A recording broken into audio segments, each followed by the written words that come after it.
Dr. Mary Neal is an orthopedic surgeon who shares her medical practice and her love for outdoor adventure with her husband, Bill. In 1999, they planned an adventure that took Mary on a spiritual journey few have taken and returned to talk about. My husband and I really enjoy kayaking. We enjoy traveling. We speak Spanish. We've traveled internationally a number of times.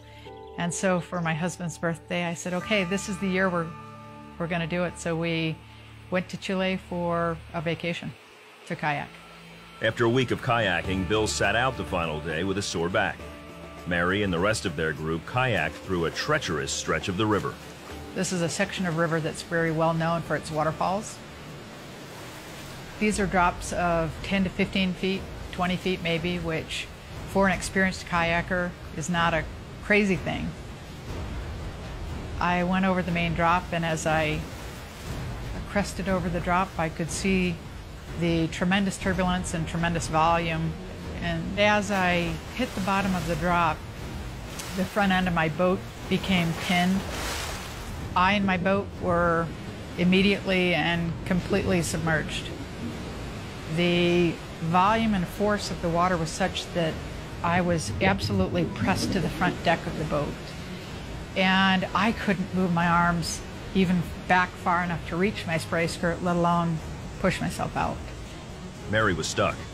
The only thing she could do was pray. I very sincerely asked that God's will be done, and I meant it. I didn't say, oh, please come and save me. I really meant it.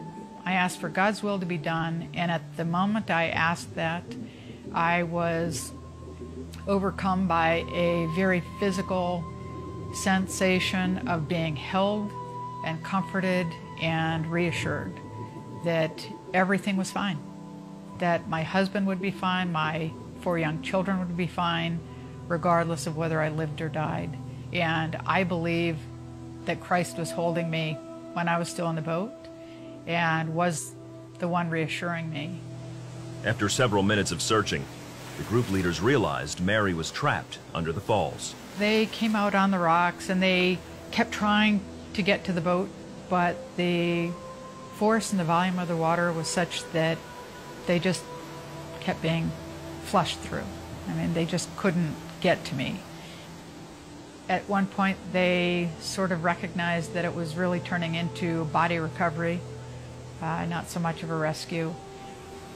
My body was being sucked over the front deck, and so what that meant is when it got to my knees bent back on themselves, and I could feel that, and I'm an orthopedic surgeon. I analytically was thinking, well, feels like my tibia probably broke, but I wasn't screaming. I didn't have pain.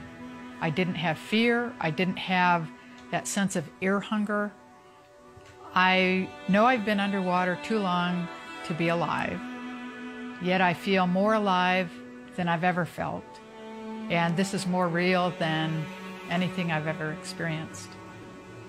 As my body broke free from my boat, I felt my spirit break free from my body, and I rose up and out of the river. Mary looked down on the river as she left her body. Then she was met by a group of heavenly beings.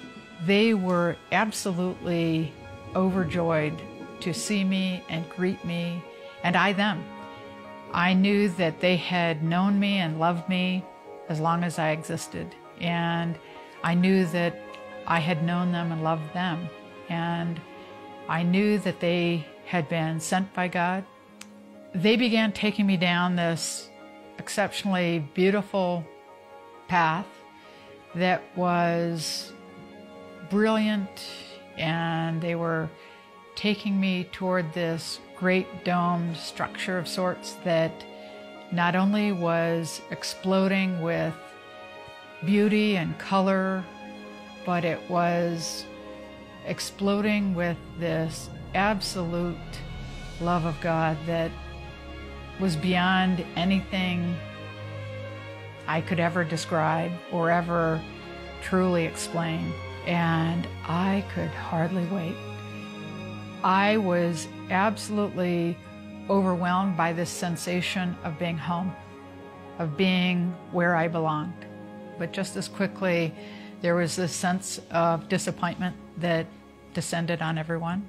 And the spirits who had taken me there told me that it wasn't my time and I had more work to do on earth and I had to go back to my body.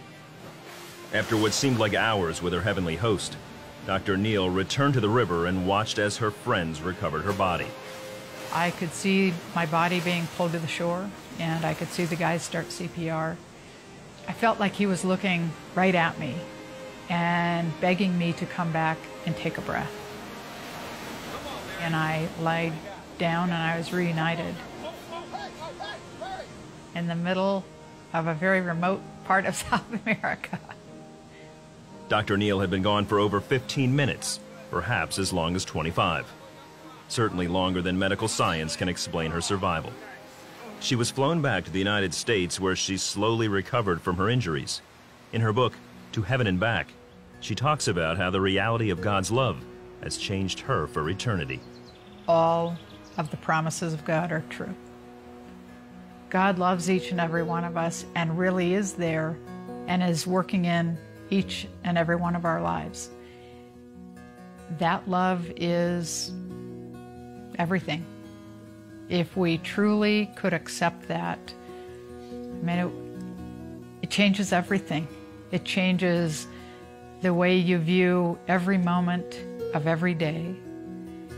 The fact that there really is life after death profoundly changes the way you approach every moment.